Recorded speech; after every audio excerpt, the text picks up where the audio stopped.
The opinions expressed in the Brothers-in-Law show are for informational purposes only and are not a substitute for personal professional legal advice. Thanks for tuning into Brothers-in-Law on Go Country 105. I'm Larry Mandel. And I'm Rob Mandel. And we've been trial attorneys here in Los Angeles for over 40 years. On our show, we will discuss current events, talk about legal issues, and have some very entertaining guests stop by. So stay tuned every week for Brothers-in-Law right here on Go Country 105.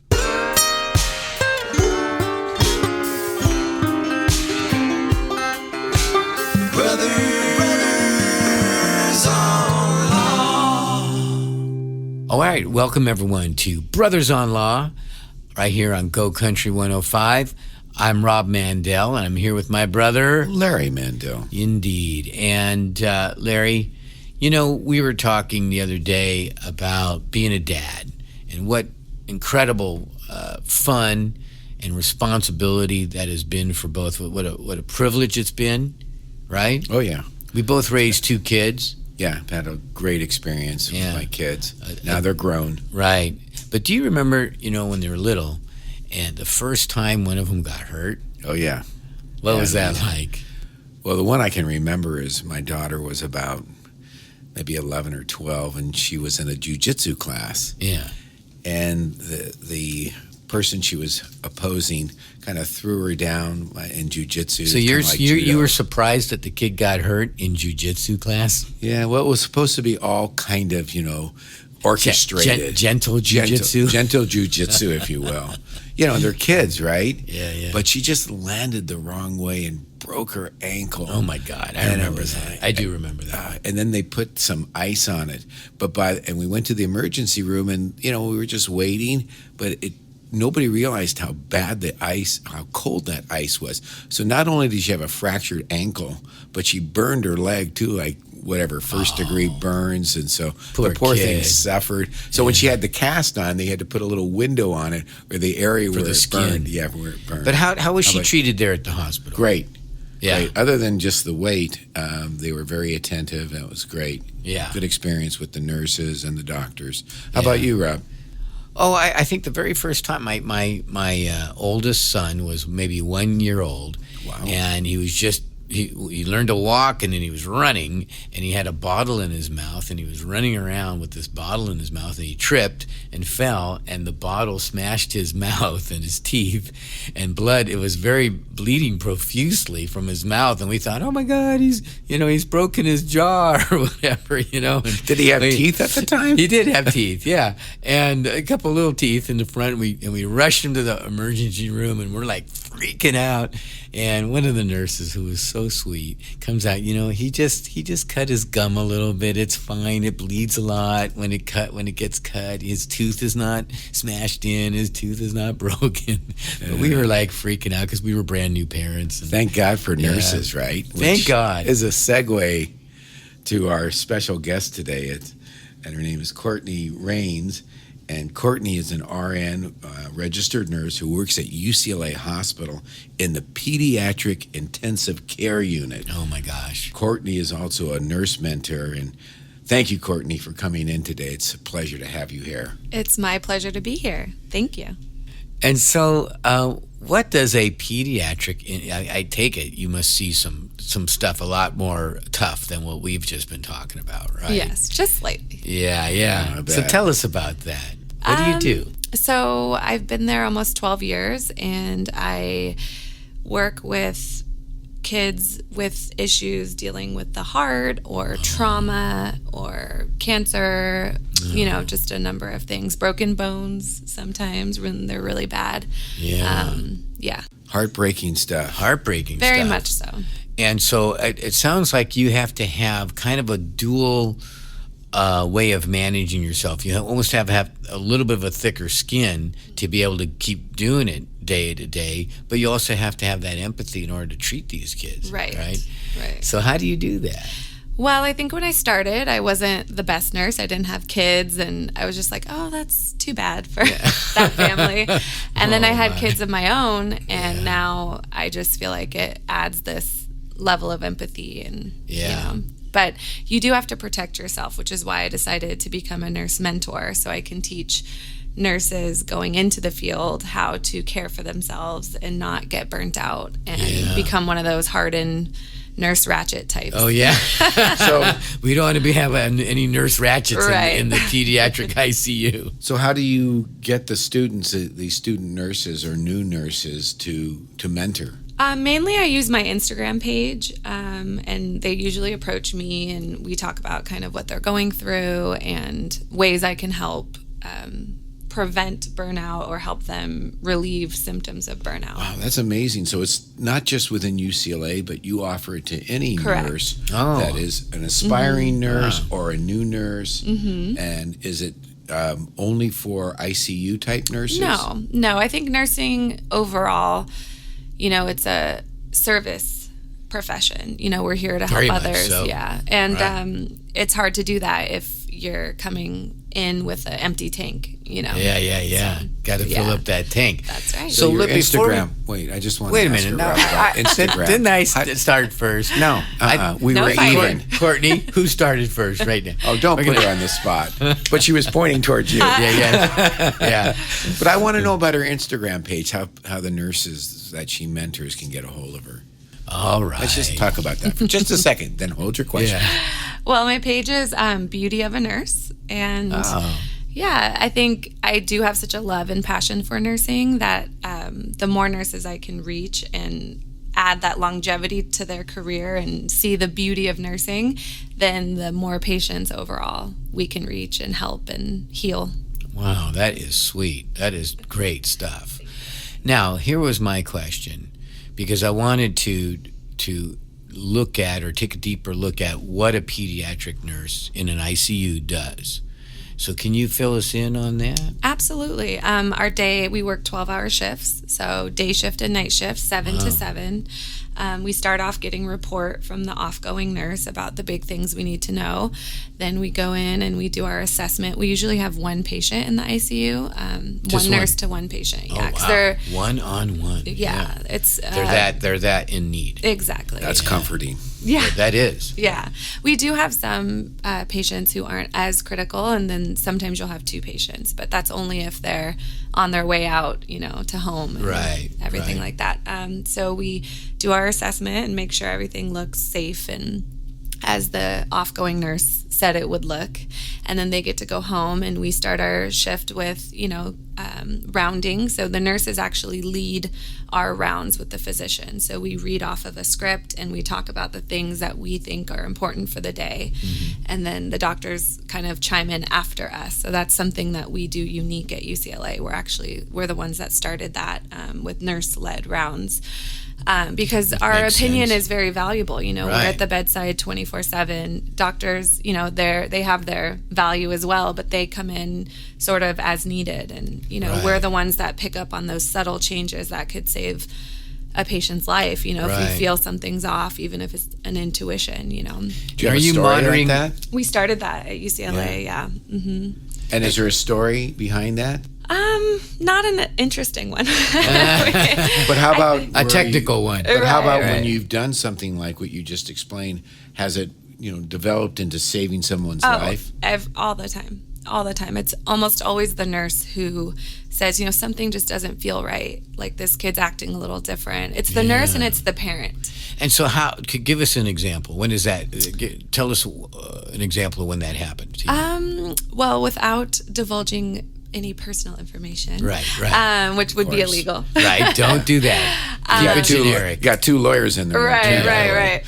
So, let's see. I had a patient once who was just fussing. It was a younger baby and just crying and crying and crying and crying. And the doctors were like, he's a baby. He's going to cry. And, and something just didn't feel right about this particular cry. I feel like I'm a baby whisperer of sorts. Nice. Like I can tell, that's not really a cry. It's a different type of cry. Yeah. And I couldn't really explain it other than it just doesn't seem like right. an intuition kind of And the thing. mother of the baby was actually on the same page as me, which they almost always are because they have that same intuition of, this just doesn't seem like it's going very well, or it doesn't seem normal for my baby. You know, it might be normal if you walked into another patient's room, but for my baby, this isn't normal. Right. And then later on in the shift, that patient had to get intubated, and, you know, just, he ended up being okay, but. So it was a life-saving exercise on your part. Absolutely. For doing that. We're Larry and Rob Mandel, the brothers-in-law, here on Go Country 105.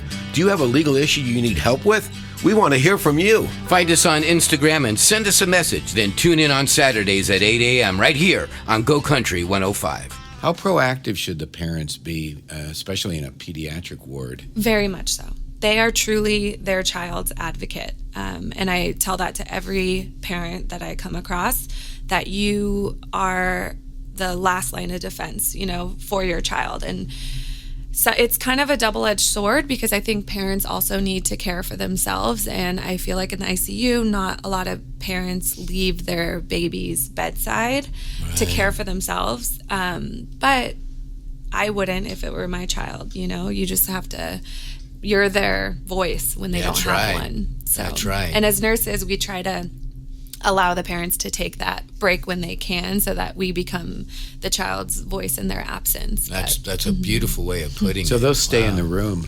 Yes. Except for the ICU, then are they No, allowed to we stay don't there? have visiting hours. We don't have a lot of rules and restrictions on visitors, because it's holistic care. You know, it's part of that child's life, and the parents need to be there. And, you know, and a lot of times the babies will stop crying when they feel their mom come closer, or their dad. You know, they can sense that That's energy. got to be the roughest thing going for a parent. That's to see your child in that bad of straits that they're in an ICU. Absolutely. And even though you got wonderful people like yourself in the mix, it's got to be gut-wrenching. So for you, it's gut-wrenching on two levels. You see the child's pain, and you see the parent's anguish. 100%. And you have to be a little bit of a psychologist too, right? Oh yeah. Yeah. We're best friends, psychologists, manicurists sometimes. We'll paint our kids' nails if we can. You know, we're all those things to the patients and their family. So what would be your advice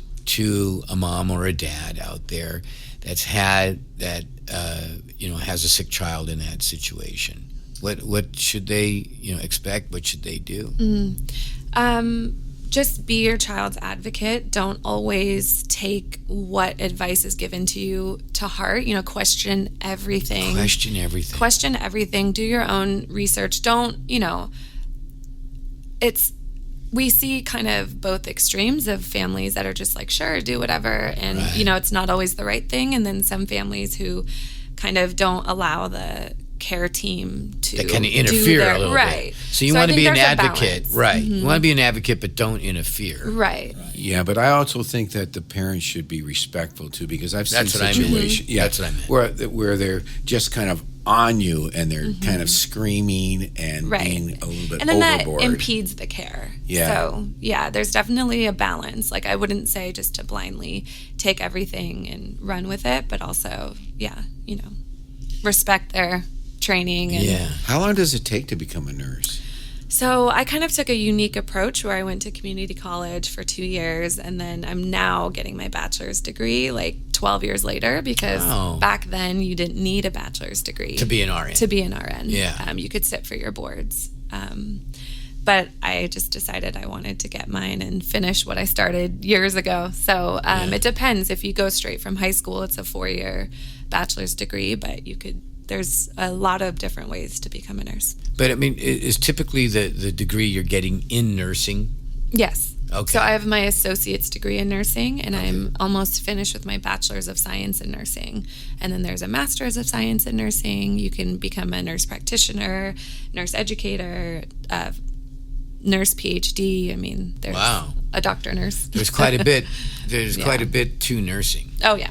I got to tell you, Rob, one time I was in the hospital, and it was kind of a serious condition, and I just had this one nurse, and I just loved her, and I just felt like she walks in the room, and I was actually in ICU at the time, and I was like, thank God she's back. She's here. Yeah, she's my here. angel.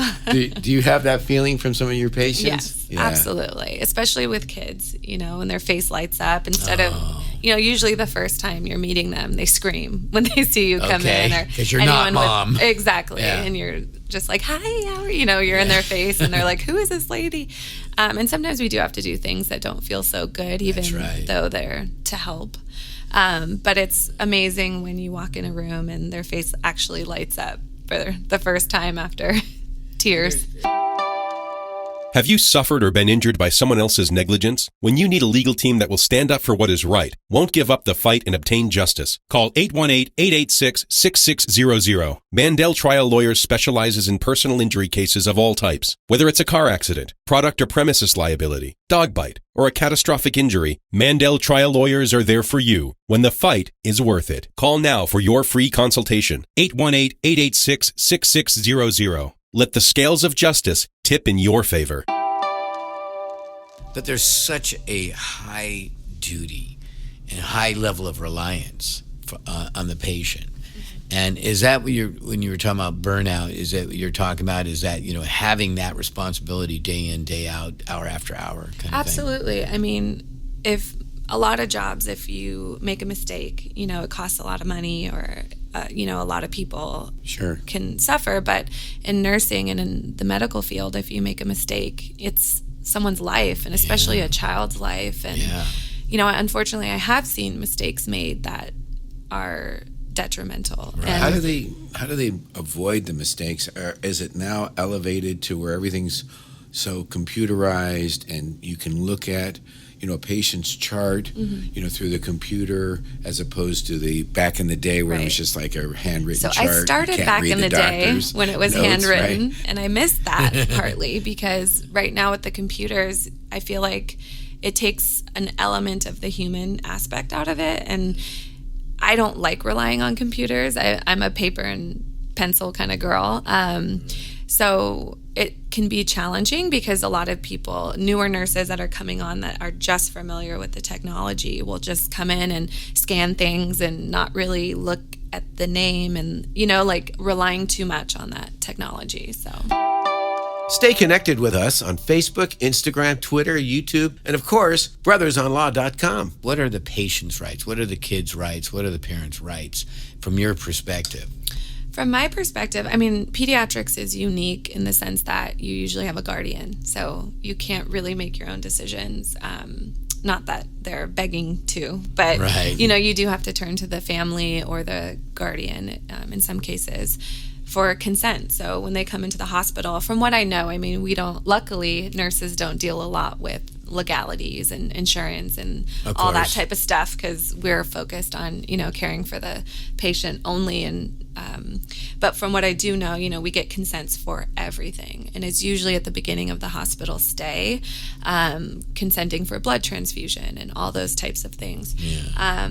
There have been times that I'm aware of where if a family does not want to consent to a life-saving intervention, two physicians can sign something that would legally say override that. Oh, is that like an advance directive? It's a little different. It's more of like in the moment. If they do have advanced directives, it's not as common in pediatrics, but it's more of like in the moment, especially in the ICU when something is about to, is going down and the family might not agree with what we want, but the physicians and the care team knows that without this particular intervention, like for instance, blood transfusions, when there's a religious contraindication to that, but it would mean life or death, then two physicians can sign off on that. So you have the right to advocate for your child, but you may not have the right to decline life-saving measures for your child. I mean, in some instances you can when you're on palliative care or if there's no cure and you're kind of at the end stages of life, you can it's all very fluid. You can say, I don't want any more done. And most of the time the physicians respect that because they know, there is no cure and this child is suffering. And that's, one of our oaths is not to, cause suffering. Of course. Do no harm. But now, does that apply to adults too, what you just said about the two physicians? Let's say it's a blood transfusion. I believe so. But it might not. I don't know. I've only ever worked with pediatrics. Oh, so you're a specialist from the get-go. Yeah. So I don't know. So we were talking before about this case. It's very disturbing, and there's many cases, unfortunately, like this, where there has been a child that repeatedly comes to the ER, repeatedly comes to the hospital with injury, and they suspect that the parents are at they're actually abusing the child, and at the root of all this.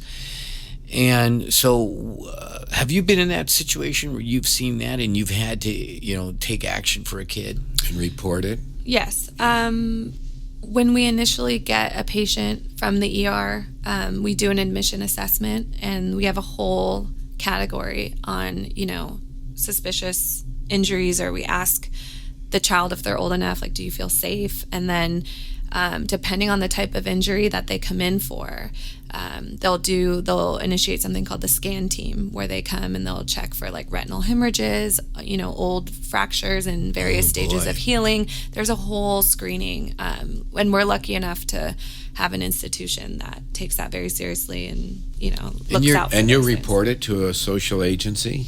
Do you I report believe it, or somebody so. does? I would tell like the physician, I have this suspicion, and then usually they take it steps further. I don't really, or I could talk to the social worker if I do have a concern at all times, regardless of what they come in with or for. If something looks concerning, we have a lot of people that are on board to help. It sounds like the system failed, though, in that Lancaster case that you're talking about, Rob. Talk about failure, yeah. Now, are you there at the main campus then in Westwood? Yes. Yeah. Yes. Okay. That's a beautiful hospital. That's actually. incredible. Yeah. It is. It's huge. Yeah. Oh, yeah. Huge, but very well run. Yeah. And we're so lucky to have that in our city. Absolutely. It's just Absolutely. like world class care right here in LA. Number one in California. There you go. Yeah, I like that, and that's saying something, because you got Berkeley and you got Stanford, and, so that really is saying something. So we were talking about being a nurse mentor. Can you just elaborate a little bit more? What is a nurse mentor? Yeah, some people call it a nurse coach, a nurse mentor. Basically, I started to suffer from a lot of symptoms of burnout myself, coming home and needing that glass of wine every day. Yeah. My brother eating. does that every lunch, this guy. Right. 5 martini lunch. I don't know. He's a crazy kid, but you know what? Let's go have a martini. Yeah, Okay. Absolutely. I don't think so. Doing these unhealthy things to cope with the death and the sadness and the intensity of our career and our calling. So I went through my own personal struggle with that and found a lot of things that helped me to recover and to be, living my best life and in alignment with why I even chose to be a nurse in the first place. So it actually just came to me kind of like the calling to become a nurse. It came to me the same way, and just wanting to help as many nurses as I can, ultimately to help as many patients as we can. So We're Larry and Rob Mandel, the brothers-in-law, here on Go Country 105. Do you have a legal issue you need help with? We want to hear from you. Find us on Instagram and send us a message. Then tune in on Saturdays at 8 a.m. right here on Go Country 105. You were just written up in Voyage LA magazine as number one lady boss. Is that What right? is that? How was that? Yeah, that was What's awesome. that all about? Yeah, they reached out to me and just said that they really liked my content and the things I was doing for nurses and the community, and that was just a huge honor and super cool. And so what does lady boss mean? Does it mean like you're just a boss lady, or does it mean you actually are a supervisor or a boss of? Well, I am a supervisor and a charge nurse, but I think the context of the article, they were saying the new face of like a boss is, a lady boss. Kind of like me. Yeah, well, it's a lady boss. Yeah, that's like he says, kind of like him. A lady, no, a man boss. Yeah. But yeah, I think for me, it was just saying that you don't have to, fit into this mold of being, what a boss, I think, traditionally used to be. Yeah. That there's other ways to empower other women and to lift up, your community, and that in and of itself is being a #lady boss. Nice. Well, Larry and I are all about empowering women. We really are, and we great. dig what you're doing. Hey, tell us again that website that you have for the other nurses to reach you and get mentoring. The best place is my Instagram at Beauty of a Nurse, and I do have the website www.beautyofanurse.com. But I'm currently building that. So, okay, all right. If you follow my Instagram, I constantly update my followers on what I'm doing and what I can offer. And things like so that. Beauty of a Nurse or Courtnnie Rains are That's in. right. Yeah, Good stuff. okay. Well, Courtney, thank you for the work you do, and we're going to move on to our next segment, which is called Tip of the Day. But stick around till the end of our show so we can thank you properly for stopping by. Rob, let's talk about our tip of the day. All right, so our tip is if you've been in an accident and you're seeking medical attention, and for yourself or your kid, right? Try to get to UCLA. No, but that's... But look up Courtney. And tell your physician, for sure, of all the injuries you're feeling, because if you forget to tell your doctor something, it may backfire. The other side, if you're in an accident and you're going up against an insurance company, or if you're going up against an opposing driver or whatever, if you don't, document it. Right? If you don't thoroughly document everything that's going on, and then later, like now the lower back didn't hurt that much in the beginning, but a month later, it's the thing that's really killing you, and you didn't quite, speak up. Then they're going to try and hold that against you and make you come out, make out like you're a faker or something. Yeah. So you want to watch out for that. Yeah, just like in Courtney's line of work, in your context, you want to make sure that you get all the information about what's bothering the person, because something that seems benign at the time could be a lot more serious, right? Exactly. So, Courtney, how about this? True or false, right? There is a ban in Honolulu, Hawaii, on people looking at their cell phones while they're walking, crossing a street. I would hope that's true. Okay, you think it's true? It is true, says Cam. Wow. Yeah, the fines start at $15 and go as high as $99 for multiple violations. Wow. Laugh all you want. Yeah. But texting and walking, my God, look at this statistic, causes 11,000 injuries per year. And soon could be banned in other states. Don't do it.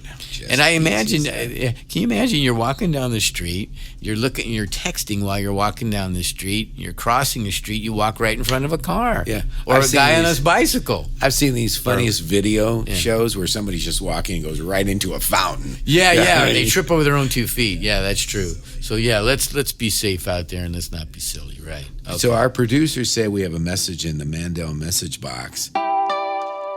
Let's check the Mandel message box.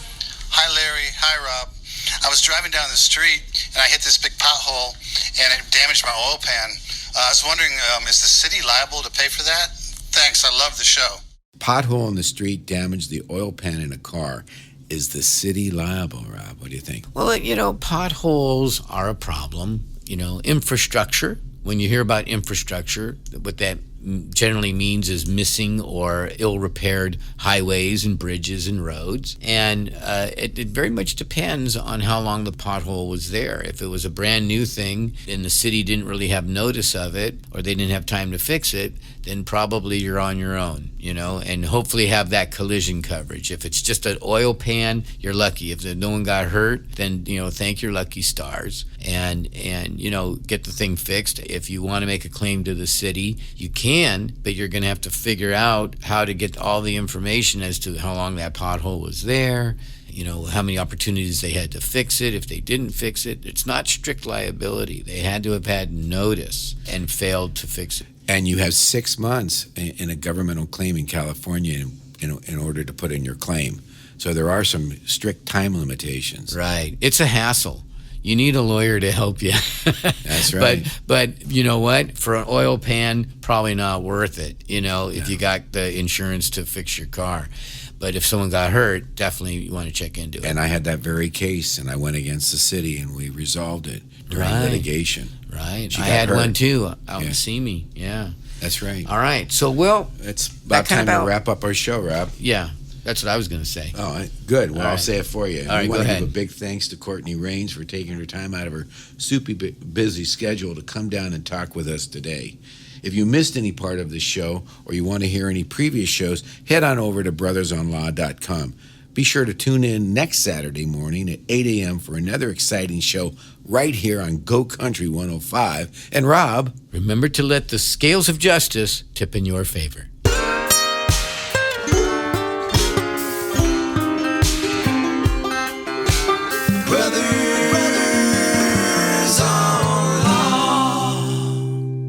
The opinions expressed in the Brothers on Law show are for informational purposes only and are not a substitute for personal professional legal advice.